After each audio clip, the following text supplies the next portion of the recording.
A lot of your journey or your path is a result of either your choice or timing or the risk that you decided to take. And I don't think mine during that time was probably any different from yours today. I always felt like, first of all, being a female was the best advantage I had. I didn't want to compete with, right. I didn't want to compete with all of the male characters that were out there. You stood out as a female, but there were certain things you had to do in your challenges.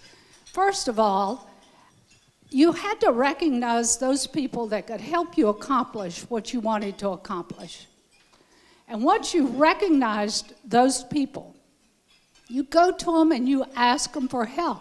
You gotta advocate for yourself. You've got to tell people what you want, where you want to go. Back to Muriel's point, engage others in helping you get there. Don't assume people know where you want to go. Just because you've done well in your job, it may not mean that your manager's naturally thinking of, oh, well, that's the next step. Or you talk about what you want and go get it. And don't wait to be asked. Just, you got to go out there and seize that yourself. It's more than networking. It's about building genuine relationships. It's about being genuine. And I think that's so important and something that often gets lost. We have a blank landscape, and it's still pretty blank that we can draw in and color in any way we want it to be. And I think we've been very fortunate that we've always found a way to have harmony in the differences that we have. We talk a lot about Hugh McCall and John Belk and Tom Storrs before Hugh and E.K. Fretwell. We've had a wonderful university. We've had wonderful leadership at that university, but we've also had these small private colleges, Davidson, Queens, Johnson C. Smith. Again, everyone's worked so well together, and I think we will continue to do that, and I think it's really important that we continue to talk about that institutional heritage that we have. I got pressed hard in the media over the last couple of weeks on, is this place really the same when we can't see the iconic leaders we used to see, like Hugh McCall every single day? And my answer to that is, Charlotte's different than it was 30 years ago. You can't identify Bill Lee, you can't identify Ed Crutchfield or Hugh McCall.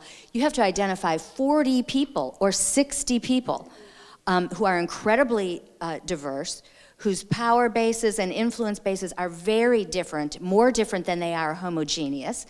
And that decentralization of power and civic leadership is what a big-time city has to strive for. Is it easy? No. Heck, it's a lot easier to make decisions with 3 people in a room, but it is part of the natural growth of Charlotte. And I am right where everyone else has been on this panel. Charlotte is unique in that it has incredible strengths to leverage, and yet it's a blank sheet of paper willing and ready to be designed.